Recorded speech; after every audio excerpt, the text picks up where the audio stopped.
ये गंगा सागर जहाँ स्थित है, ये तीर्थ की महिमा तो इतनी है मेरे भाई बहन, दो कारणों से ज़्यादा बढ़ गई मेरे भाई बहन। एक तो ये कपिल देव भगवान एक विलक्षण अवतार है, ज्ञाना अवतार है, तपस्या का अवतार है। तो यहाँ हम लोग आए हैं, उन्होंने बुलाया है। आए कहना भी गलत है साहब।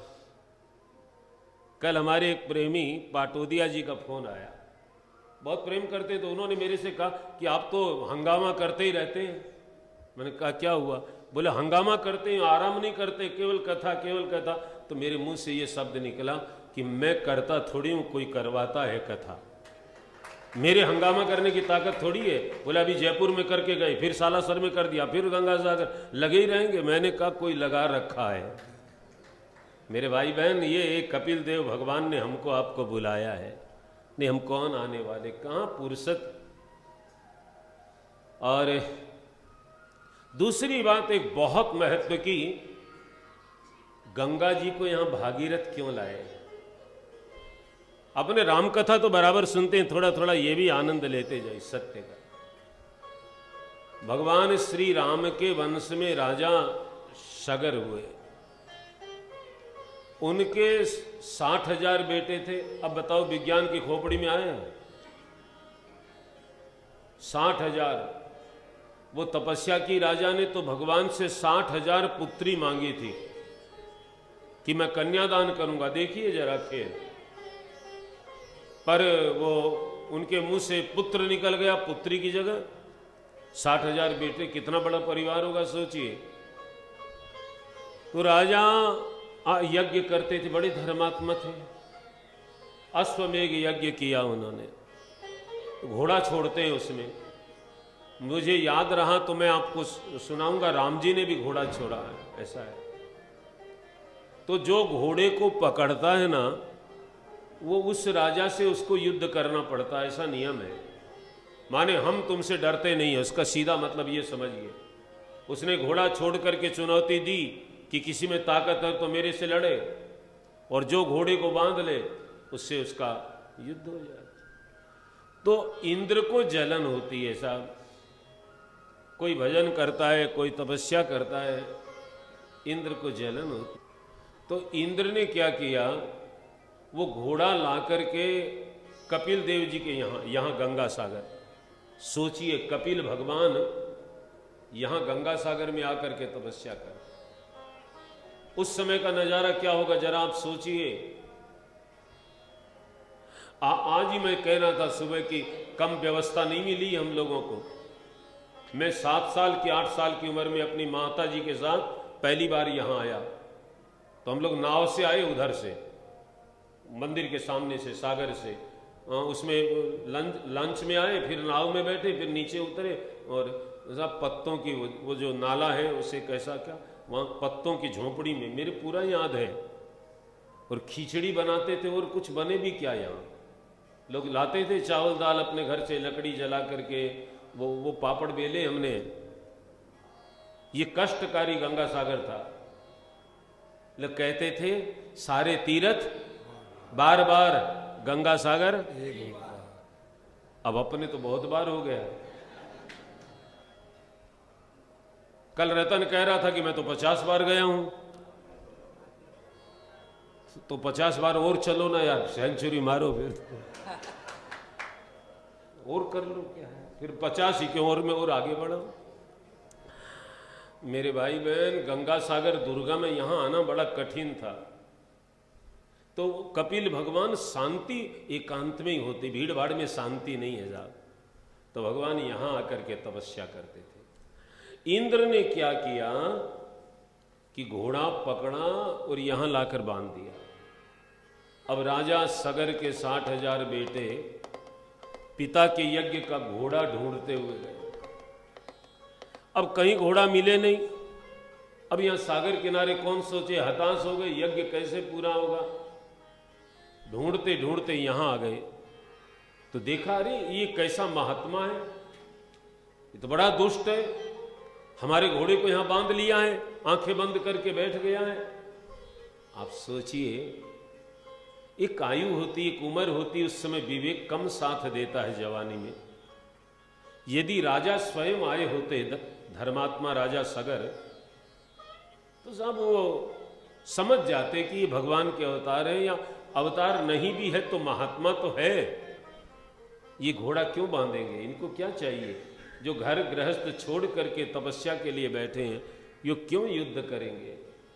लेकिन जवानी अंधी होती है मेरे भाई बहन। तो वो बहुत उत्पात करने लगे वहाँ, 60,000। आप सोचिए, थोड़े 10-5 मुट्ठी भर लोग आंदोलन करते हैं तो हिला देते हैं सरकार को, हैं? और 60,000 लोग एक साथ आ जाएं, सोचिए शांति में कितनी खलल पड़ी होगी कपिल देव भगवान को।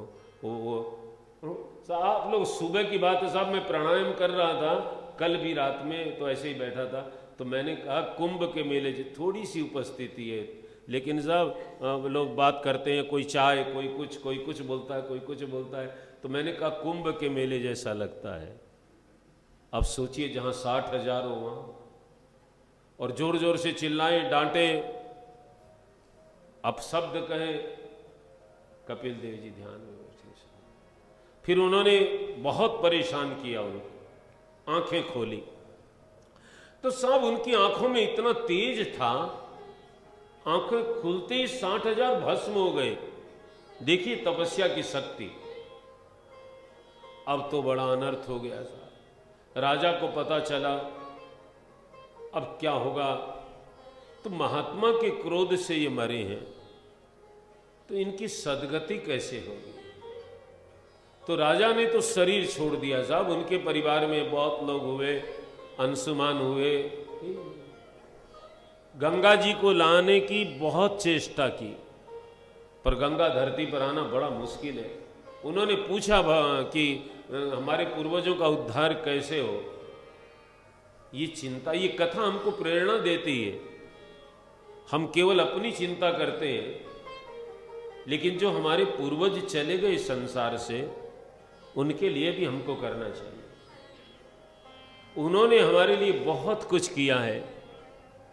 हम यदि आस्तिक हैं, शास्त्र को मानते हैं, तो पूर्वजों के लिए कुछ करना चाहिए। पुत्र तो वही है जो पितरों का उद्धार करे। तो कहा कि भाई गंगा जी तो ब्रह्मलोक में है, ब्रह्मा के कमंडल में है, गंगा धरती पर आ जाए तो तुम्हारे पूर्वजों का उद्धार हो जाए। कितने लोगों ने तपस्या की, तपस्या करते करते मर गए, गंगा जी धरती पर नहीं आई। फिर उनमें भागीरथ हुए, बड़े भक्त थे भगवान के, उन्होंने गंगा जी के लिए तपस्या की, तो गंगा जी प्रसन्न हुई। भागीरथ, मैं तेरी तपश्चर्या से प्रसन्न हूं, तेरी क्या तेरे पूर्वजों की मिला करके। मेरे भाई बहन, आप और हम, मैं यहां बैठा हूं केवल मेरे पुण्य से नहीं, मेरे पूर्वजों का पुण्य भी मुझे मिला है। हमारे शास्त्र कहते हैं ये भागीरथ के केवल प्रयास से गंगा नहीं आई है, कितने लोग पहले प्रयास करते करते चले गए, उनका पुण्य भी इसमें शामिल हुआ। अब कई लोग, आप कोई पत्थर तोड़ रहा है, अब हथौड़ी मारता है, तो वो पत्थर टूटना तो हथौड़े, पहले हथौड़े में ही शुरू हो जाता है, लेकिन मारते मारते मारते मारते मारते जब टूट जाए तो कहे ये हथौड़ा जोर का मारा तब टूटा। नहीं नहीं नहीं, गलत बात है।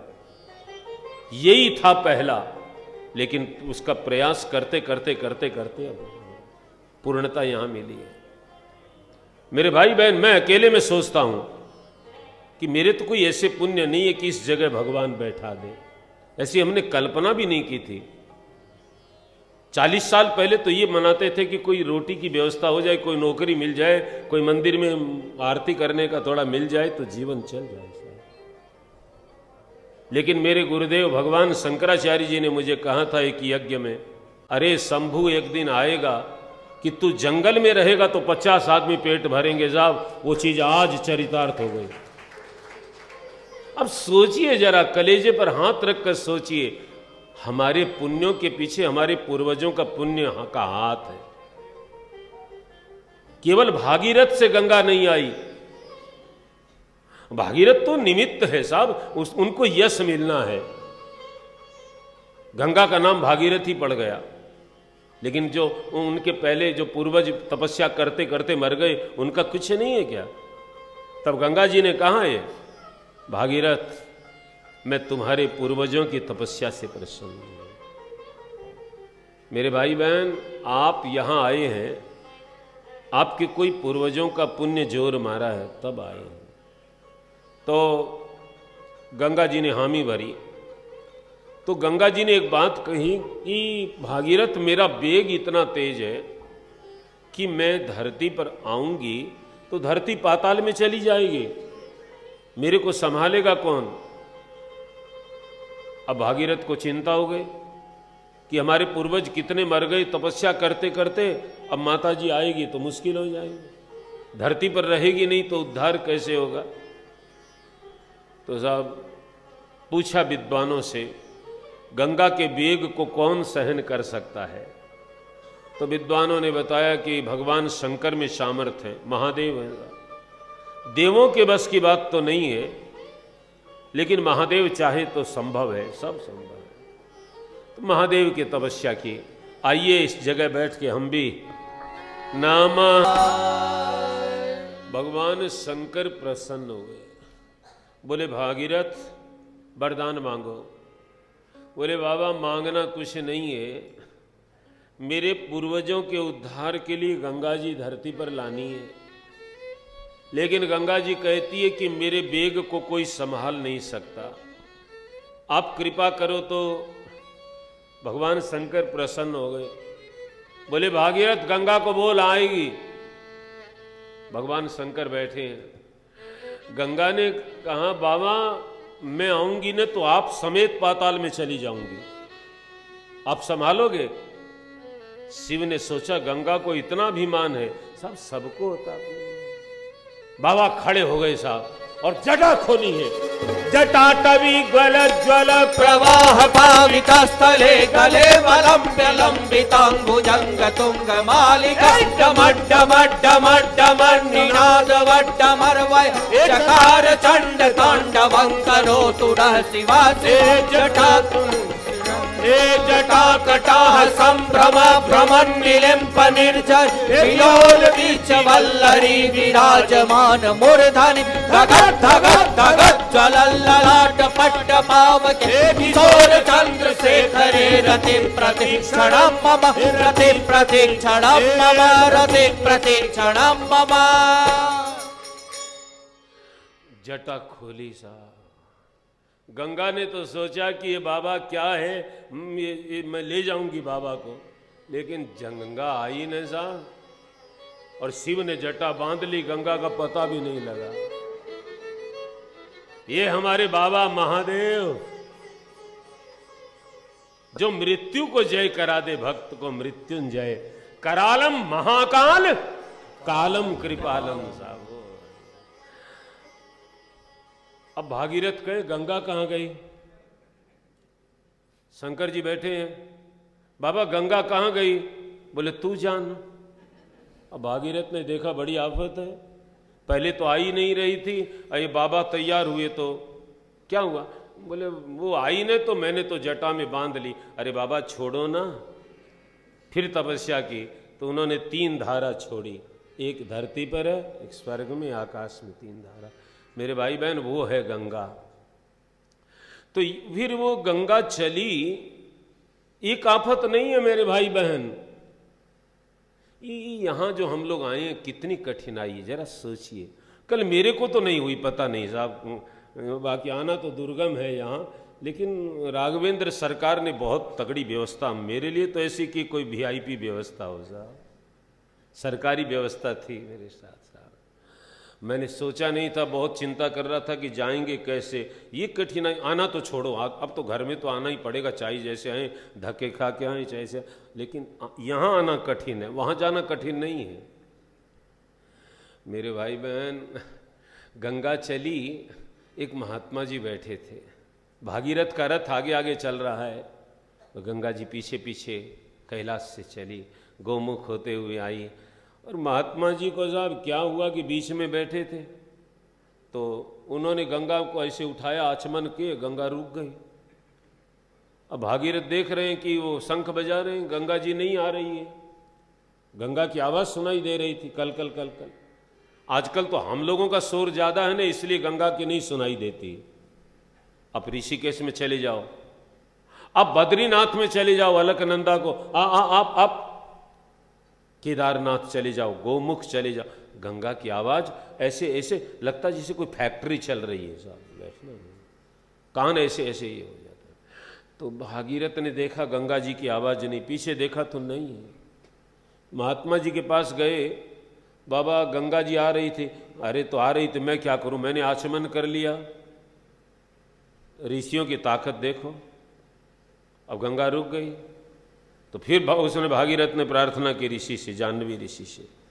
तो साहब उन्होंने अपनी जांग को ऐसे चीर करके गंगा को निकाली।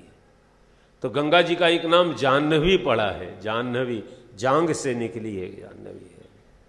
तो अब जो चीज पीली साहब उसको तो फिर अशुद्ध हो जाती है ना, फिर जो वैसे, तो इसलिए उन्होंने वहां नहीं, जांग से ऐसे निकाली, जाह्नवी नाम पड़ा। फिर यहां पहुंची गंगा। कितने कठिनाई से गंगा आई है पूर्वजों के उद्धार के लिए। मेरे भाई बहन, मुख्य बात यह है कि आप और हम, मैं भी आपके साथ हूं साहब, हम अपने पूर्वजों की तृप्ति के लिए, उनकी संतुष्टि के लिए, उनकी सद्गति के लिए भगवान से प्रार्थना करें। ये गंगा है ही, लेकिन एक गंगा हम और भगवान शंकर की द्वारा निकली राम कथा गंगा, उसको लेकर यहां आए हैं और अपने पूर्वजों की तृप्ति के लिए इस गंगा को उस गंगा में प्रवाहित करें साहब, हमारे पितर प्रसन्न हो जाएं। आप ऐसी कल्पना अभी करके बैठो, आपको महसूस होगा। मैं तो कहता हूं कि अब कई लोग कहते हैं क्या चमत्कार, चमत्कार, कुछ चमत्कार नहीं है। ये कथा पूरी होते होते यदि आपके चित्त में एक विलक्षण प्रसन्नता हो तो समझ लेना कि हमारा ये एक श्राद्ध पूरा हुआ, पितरों का प्रति हमारा एक कर्तव्य, एक श्राद्ध। ये कथा हम उनके निमित्त कर रहे हैं, मैं अपने पूर्वजों के निमित्त कर रहा हूं साहब। आप अपना अपना संकल्प करें। हम इसलिए सुन रहे हैं, ये जो पुण्य इकट्ठा हो, इससे हमारे पितर प्रसन्न हो जाएं, भगवान के चरणों में निवास करें इच्छा से।